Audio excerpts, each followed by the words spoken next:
ओम नमो भगवते वासुदेवाय। आइए आरंभ करते हैं श्रीमद् भागवत महापुराण के तृतीय स्कंध का 8वां अध्याय। इसमें हम सुनेंगे ब्रह्मा जी की उत्पत्ति कैसे हुई। मैत्रेय जी ने कहा, विदुर जी, आप भगवत भक्तों में प्रधान लोकपाल यमराज ही हैं।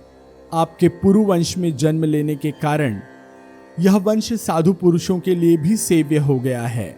धन्य है, आप निरंतर पद पद पर श्री हरि की कीर्तिमयी माला को नित्य नूतन बना रहे हैं। अब मैं शूद्र विषय सुख की कामना से महान दुख को मोल लेने वाले पुरुषों की दुख निवृत्ति के लिए श्रीमद् भागवत पुराण प्रारंभ करता हूँ, जिसे स्वयं श्री संकर्षण भगवान ने सनकादि ऋषियों को सुनाया था। अखंड ज्ञान संपन्न आदिदेव भगवान संकर्षण पाताल लोक में विराजमान थे। सनत कुमार आदि ऋषियों ने परम पुरुषोत्तम ब्रह्मा का तत्व जानने के लिए उनसे प्रश्न किया। उस समय शेष जी अपने आश्रय स्वरूप उन परमात्मा की मानसिक पूजा कर रहे थे, जिनका वेद वासुदेव के नाम से निरूपण करते हैं।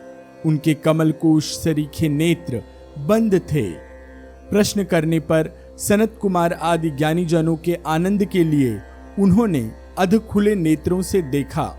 सनत कुमार आदि ऋषियों ने मंदाकिनी के जल से भीगे अपने जटा समूह से उनके चरणों की चौकी के रूप में स्थित कमल का स्पर्श किया, जिसकी नागराज कुमारियां अभिलाषित वर की प्राप्ति के लिए प्रेम पूर्वक अपने उपहार सामग्रियों से पूजा करती हैं। सनत कुमार आदि उनकी लीला के मर्मज्ञ हैं। उन्होंने बार बार प्रेम गदगद वाणी से उनकी लीला का गान किया। उस समय शेष भगवान के उठे हुए सहस्त्रों फण किरीटों की सहस्त्र सहस्त्र श्रेष्ठ मणियों की छिटकती हुई रश्मियों से जगमगा गए। भगवान संकर्षण ने निवृत्ति पारायण सनत कुमार जी को वह भागवत सुनाया था, ऐसा प्रसिद्ध है। सनत कुमार जी ने फिर इसे परम व्रतशाली सांख्यायन मुनि को उनके प्रश्न करने पर सुनाया। परमहंसों में प्रधान श्री सांख्यायन जी को जब भगवान की विभूतियों के वर्णन करने की इच्छा हुई, तब उन्होंने इसे अपने अनुगत शिष्य हमारे गुरु श्री पराशर जी को और बृहस्पति जी को सुनाया। इसके पश्चात परम दयालु पराशर जी ने पुलत्स्य मुनि के कहने से वह आदि पुराण मुझे कहा। वत्स, श्रद्धालु और सदा अनुगत देखकर अब वही पुराण मैं तुम्हें सुनाता हूँ। सृष्टि के पूर्व यह संपूर्ण विश्व जल में डूबा हुआ था। उस समय एकमात्र श्री नारायण देव शेष शैया पर पौढ़े हुए थे। वे अपनी ज्ञान शक्ति को अक्षुण्ण रखते हुए ही योग निद्रा का आश्रय ले अपने नेत्र मूंदे हुए थे। सृष्टि क्रम से अवकाश लेकर आत्मानंद में मग्न थे।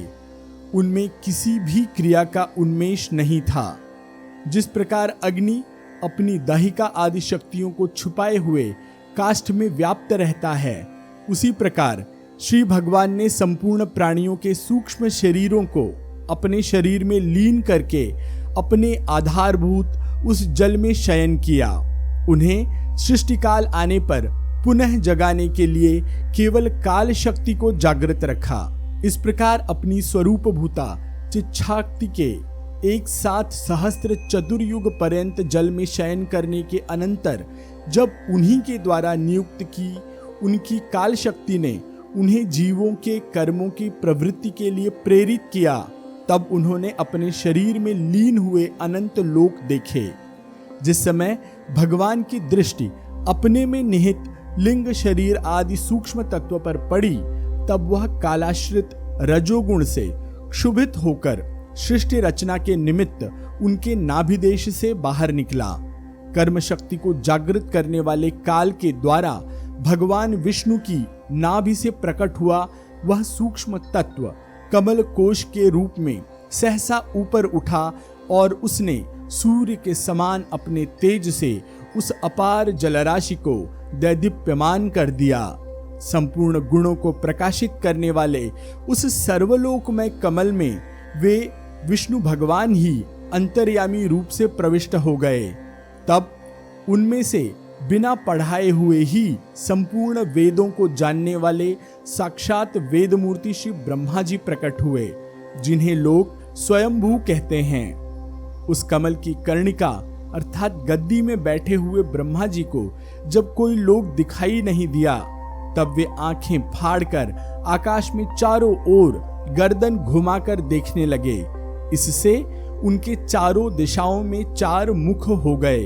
उस समय प्रलयकालीन पवन के थपेड़ों से उछलती हुई जल की तरंग मालाओं के कारण उस जलराशि से ऊपर उठे हुए कमल पर विराजमान आदिदेव ब्रह्मा जी को अपना तथा उस लोक तत्व रूप कमल का कुछ भी रहस्य न जान पड़ा। वे सोचने लगे, इस कमल की कर्णिका पर बैठा हुआ मैं कौन हूं? यह कमल भी बिना किसी अन्य आधार के जल में कहां से उत्पन्न हो गया? इसके नीचे अवश्य ही कोई ऐसी वस्तु होनी चाहिए जिसके आधार पर यह स्थित है। ऐसा सोचकर वे उस कमल की नाल के सूक्ष्म छिद्रों में होकर उस जल में घुसे, किंतु उस नाल के आधार को खोजते खोजते नाभिदेश के समीप पहुंच जाने पर भी वे उसे पा न सके। विदुर जी उस अपार अंधकार में अपने उत्पत्ति स्थान को खोजते खोजते ब्रह्मा जी को बहुत काल बीत गया। यह रहता है अनंत में विफल मनोरथ हो वे वहां से लौट आए और पुनः अपने आधारभूत कमल पर बैठकर धीरे धीरे प्राणवायु को जीतकर चित्त को निःसंकल्प किया और समाधि में स्थित हो गए। इस प्रकार पुरुष की पूर्ण आयु के बराबर काल तक अर्थात दिव्य 100 वर्षों तक अच्छी तरह योगाभ्यास करने पर ब्रह्मा जी को ज्ञान प्राप्त हुआ। तब उन्होंने अपने उस अधिष्ठान को, जिसे वे पहले खोजने पर भी नहीं देख पाए थे, अपने ही अंतःकरण में प्रकाशित होते देखा। उन्होंने देखा कि उस प्रलयकालीन जल में शेष जी के कमल नाल सदृश गौर और विशाल विग्रह की शैया पर पुरुषोत्तम भगवान अकेले ही लेटे हुए हैं। शेष जी के 10,000 फण क्षेत्र के समान फैले हुए हैं। उनके मस्तकों पर किरीट शोभायमान है।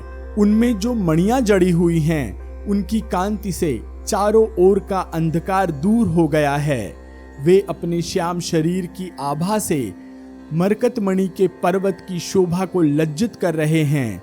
उनकी कमर पर पीतपट पर्वत के प्रांत देश छाए हुए संध्या काल के पीले पीले चमकीले मेघों की आभा मलिन कर रहे हैं। सिर पर सुशोभित स्वर्ण मुकुट सुवर्णमय शिखरों का मान मर्दन कर रहा है। उनकी वनमाला पर्वत के रत्न, जल प्रपात, औषधि और पुष्पों की शोभा को परास्त कर रही है तथा उनके भुजदंड वेणुदंड का और चरण वृक्षों का तिरस्कार करते हैं। उनका यह श्री विग्रह अपने परिणाम से लंबाई चौड़ाई में त्रिलोकी का संग्रह किए हुए है। वह अपनी शोभा से विचित्र एवं दिव्य वस्त्र आभूषणों की शोभा को सुशोभित करने वाला होने पर भी पीतांबर आदि अपनी वेशभूषा से सुसज्जित है। अपनी अपनी अभिलाषा के पूर्ति के लिए भिन्न भिन्न मार्गों से पूजा करने वाले भक्तगणों को कृपा पूर्वक अपने भक्त वांछा कल्पतरु चरण कमलों का दर्शन दे रहे हैं, जिनके सुंदर अंगुलीदल नखचंद्र की चंद्रिका से अलग अलग स्पष्ट चमकते रहते हैं। सुंदर नासिका, अनुग्रहवर्षी भौहें, कानों में झिलमिलाते हुए कुंडलों की शोभा, बिंबा फल के समान लाल लाल अधरों की कांति एवं लोकार्तिहारी मुस्कान से युक्त मुखारविंद के द्वारा वे अपने उपासकों का सम्मान अभिनंदन कर रहे हैं। वत्स, उनके नितंब देश में कदम्ब कुसुम की केसर के समान पीत वस्त्र और सुवर्णमयी मेखला सुशोभित है तथा वक्षस्थल में अमूल्य हार और सुनहरी रेखा वाले श्री वत्स चिन्ह की अपूर्व शोभा हो रही है। वे अव्यक्त मूल चंदन वृक्ष के समान हैं। महामूल्य केयूर और उत्तम उत्तम मणियों से सुशोभित उनके विशाल भुजदंड ही मानो उनकी सहस्त्रों शाखाएं हैं और चंदन के वृक्षों में जैसे बड़े बड़े सांप लिपटे रहते हैं, उसी प्रकार उनके कंधों को शेष जी के फणों ने लपेट रखा है। वे नागराज अनंत के बंधु श्री नारायण ऐसे जान पड़ते हैं मानो कोई जल में घिरे हुए पर्वतराज ही हों। पर्वत पर जैसे अनेकों जीव रहते हैं, उसी प्रकार वे संपूर्ण चराचर के आश्रय हैं। शेष जी के फणों पर जो सहस्त्रों मुकुट हैं, वे ही मानो उस पर्वत के सुवर्ण मंडित शिखर हैं, तथा वक्षस्थल में विराजमान कौस्तुभ मणि उनके गर्भ से प्रकट हुआ रत्न है। प्रभु के गले में वेद रूप भंवरों से गुंजायमान अपनी कीर्तिमयी वनमाला विराजमान है। सूर्य, चंद्र, वायु और अग्नि आदि देवताओं की भी आप तक पहुंच नहीं है, तथा त्रिभुवन में बेरोक टोक विचरण करने वाले सुदर्शन चक्र आदि आयुध भी प्रभु के आसपास ही घूमते रहते हैं। उनके लिए भी आप अत्यंत दुर्लभ हैं। तब विश्व रचना की इच्छा वाले लोक विधाता ब्रह्मा जी ने भगवान के नाभि सरोवर से प्रकट हुआ वह कमल, जल, आकाश, वायु और अपना शरीर, केवल ये 5 ही पदार्थ देखे। इनके सिवा और कुछ भी उन्हें दिखाई न दिया। रजोगुण से व्याप्त ब्रह्मा जी प्रजा की रचना करना चाहते थे, और जब उन्होंने सृष्टि के कारण रूप केवल ये 5 ही पदार्थ देखे, तब लोक रचना के लिए उत्सुक होने के कारण वे अचिंत्य गति श्री हरि में चित्त लगाकर उन परम पूजनीय प्रभु की स्तुति करने लगे। इसी के साथ अध्याय 8वां यहीं पर पूरा होता है। ओम नमो भगवते वासुदेवाय। आइए आरंभ करते हैं श्रीमद् भागवत महापुराण के तृतीय स्कंद का 9वां अध्याय।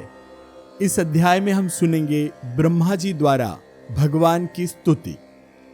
ब्रह्मा जी ने कहा, प्रभु, आज बहुत समय के बाद मैं आपको जान सका हूं।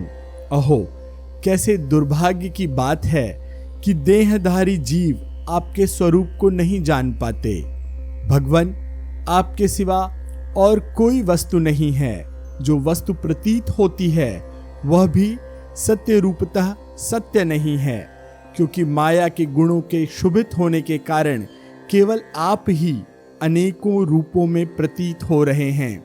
देव, आपकी चित्त शक्ति के प्रकाशित रहने के कारण अज्ञान आपसे सदा ही दूर रहता है।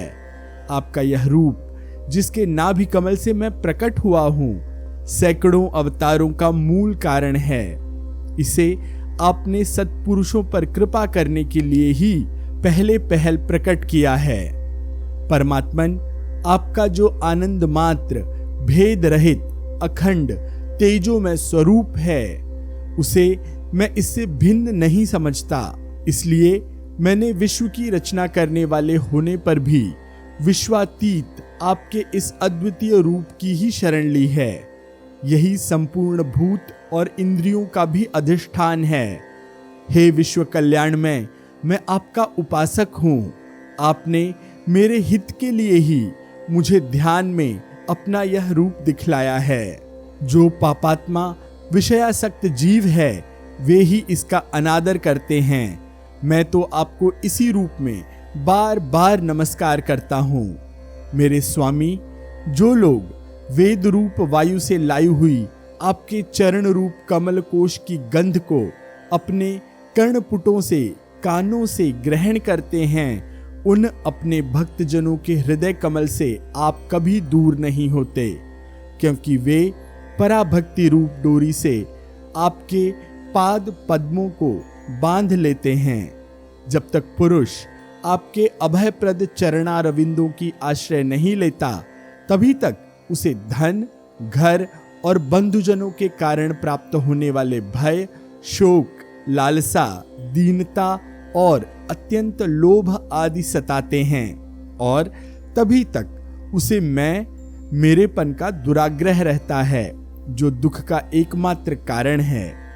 जो लोग सब प्रकार के अमंगलों को नष्ट करने वाले आपके श्रवण, कीर्तन आदि प्रसंगों से इंद्रियों को हटाकर लेश मात्र विषय सुख के लिए दीन और मन ही मन लालायित होकर निरंतर दुष्कर्मों में लगे रहते हैं, उन बेचारों की बुद्धि दैव ने हर ली है। अच्युत, उरुक्रम इस प्रजा को भूख, प्यास, वात, पित्त, कफ सर्दी, गर्मी, हवा और वर्षा से परस्पर एक दूसरे से तथा कामाग्नि और दुस्सह क्रोध से बार बार कष्ट उठाते देखकर मेरा मन बड़ा खिन्न होता है। स्वामिन, जब तक मनुष्य इंद्रिय और विषय रूपी माया के प्रभाव से आपसे अपने को भिन्न देखता है, तब तक उसके लिए इस संसार चक्र की निवृत्ति नहीं होती। यद्यपि यह मिथ्या है, फिर भी कर्मफल भोग का क्षेत्र होने के कारण उसे नाना प्रकार के दुखों में डालता रहता है। देव, औरों की तो क्या ही बात, जो साक्षात मुनि हैं वे भी यदि आपके कथा प्रसंग से विमुख रहते हैं तो उन्हें संसार में फंसना पड़ता है। वे दिन में अनेक प्रकार के व्यापारों के कारण विक्षिप्त चित्त रहते हैं, रात्रि में निद्रा में अचेत पड़े रहते हैं। उस समय भी तरह तरह के मनोरथों के कारण क्षण क्षण में उनकी नींद टूटती रहती है तथा दैववश उनकी अर्थ सिद्धि के सब उद्योग भी विफल होते रहते हैं।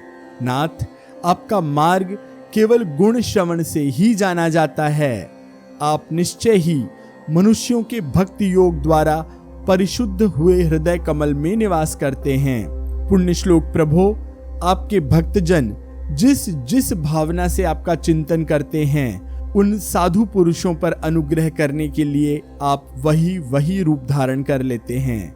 भगवान, आप एक हैं तथा संपूर्ण प्राणियों के अंतःकरण में स्थित उनके परम हितकारी अंतरात्मा हैं। इसलिए यदि देवलोक भी हृदय में तरह तरह की कामनाएं रखकर भांति भांति की विपुल सामग्रियों से आपका पूजन करते हैं, तो उससे आप उतने प्रसन्न नहीं होते जितने सब प्राणियों पर दया करने से होते हैं।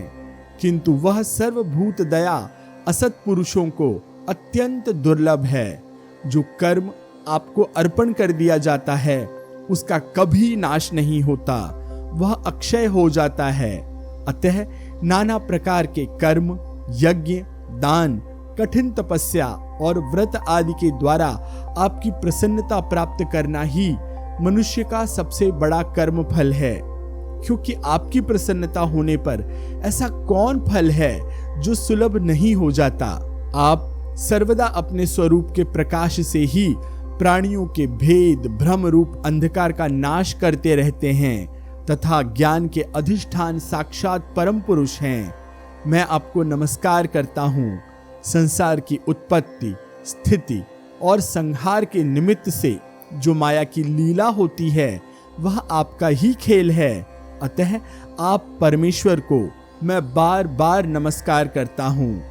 जो लोग प्राण त्याग करते समय आपके अवतार, गुण और कर्मों को सूचित करने वाले देवकी नंदन, जनार्दन, कंस निकंदन आदि नामों का विवश होकर भी उच्चारण करते हैं, वे अनेक जन्मों के पापों से तत्काल छूटकर माया आदि आवरणों से रहित ब्रह्मपद प्राप्त करते हैं।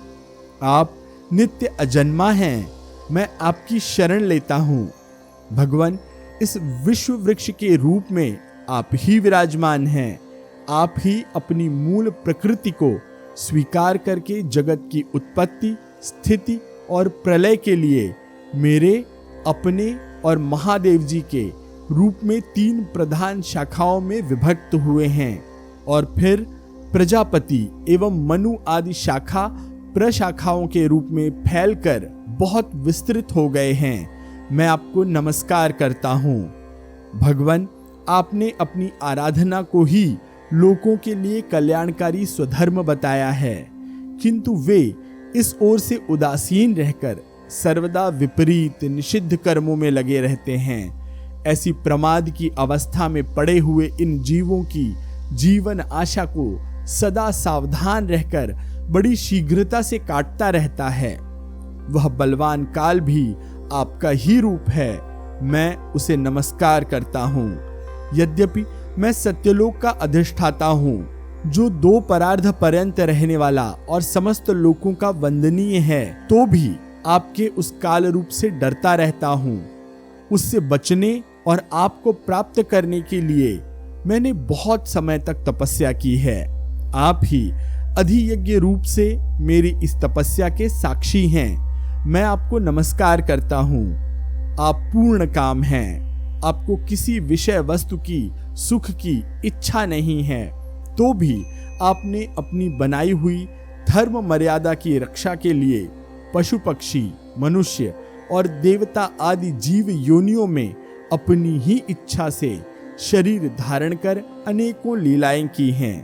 ऐसे आप पुरुषोत्तम भगवान को मेरा नमस्कार है। प्रभो, आप अविद्या, अस्मिता, राग, द्वेष और अभिनिवेश, इन पांचों में से किसी के भी अधीन नहीं हैं। तथापि इस समय जो सारे संसार को अपने उदर में लीन कर भयंकर तरंगमालाओं से विक्षुब्ध प्रलयकालीन जल में अनंत विग्रह की कोमल शैया पर शयन कर रहे हैं, वह पूर्वकल्प की कर्म परंपरा से श्रमित हुए थके हुए जीवों को विश्राम देने के लिए ही है। आपके नाभि कमल रूप भवन से मेरा जन्म हुआ है। यह संपूर्ण विश्व आपके उदर में समाया हुआ है। आपकी कृपा से ही मैं त्रिलोकी की रचना रूप उपकार में प्रवृत्त हुआ हूँ। इस समय योग निद्रा का अंत हो जाने के कारण आपके नेत्र कमल विकसित हो रहे हैं। आपको मेरा नमस्कार है। आप संपूर्ण जगत के एकमात्र सुहृद और आत्मा हैं तथा शरणागतों पर कृपा करने वाले हैं। अतः अपने जिस ज्ञान और ऐश्वर्य से आप विश्व को आनंदित करते हैं, उसी से मेरी बुद्धि को भी युक्त करें, जिससे मैं पूर्व कल्प के समान इस समय भी जगत की रचना कर सकूं। आप भगवत वांछा कल्पतरु हैं। अपनी शक्ति लक्ष्मी जी के सहित अनेकों गुणावतार लेकर आप जो जो अद्भुत कर्म करेंगे, मेरा यह जगत की रचना करने का उद्यम भी उन्हीं में से एक है। अतः इसे रचते समय आप मेरे चित्त को प्रेरित करें, शक्ति प्रदान करें, जिससे मैं सृष्टि रचना विषयक अभिमान रूप मल से दूर रह सकूं।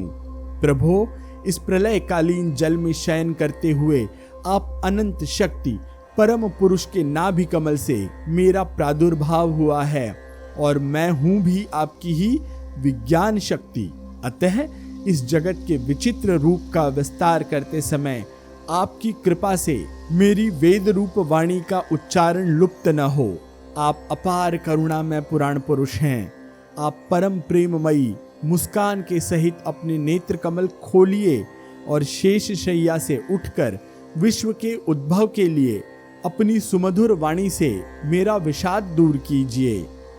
श्री मैत्रेय जी कहते हैं, विदुर जी, इस प्रकार तप, विद्या और समाधि के द्वारा अपने उत्पत्ति स्थान श्री भगवान को देखकर तथा अपने मन और वाणी की शक्ति के अनुसार उनकी स्तुति कर ब्रह्मा जी थके से होकर मौन हो गए।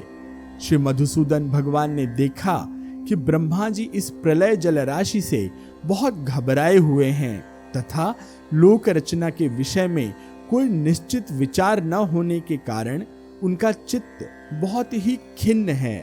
तब उनके अभिप्राय को जानकर वे अपनी गंभीर वाणी से उनका खेद शांत करते हुए कहने लगे।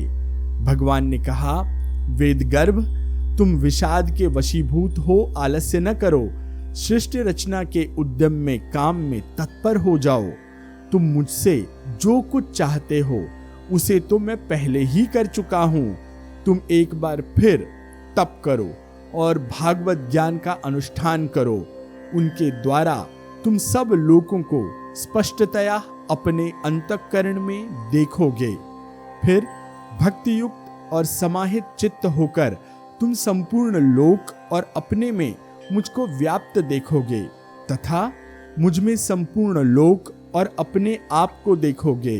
जिस समय जीव काष्ठ के व्याप्त अग्नि के समान समस्त भूतों में मुझे ही स्थित देखता है, उसी समय वह अपने अज्ञान रूप मल से मुक्त हो जाता है। जब वह अपने को भूत, इंद्रिय, गुण और अंतःकरण से रहित तथा स्वरूपतः मुझसे अभिन्न देखता है, तब मोक्ष पद प्राप्त कर लेता है। ब्रह्मा जी नाना प्रकार के कर्म संस्कारों के अनुसार अनेक प्रकार की जीव सृष्टि को रचने की इच्छा होने पर भी तुम्हारा चित्त मोहित नहीं होता, यह मेरी अतिशय कृपा का ही फल है। तुम सबसे पहले मंत्र दृष्टा हो। प्रजा उत्पन्न करते समय भी तुम्हारा मन मुझ में ही लगा रहता है। इसी से पापमय रजोगुण तुमको बांध नहीं पाता। तुम मुझे भूत, इंद्रिय, गुण और अंतःकरण से रहित समझते हो। इससे जान पड़ता है कि यद्यपि देहधारी जीवों को मेरा ज्ञान होना बहुत कठिन है, फिर भी तुमने मुझे जान लिया है।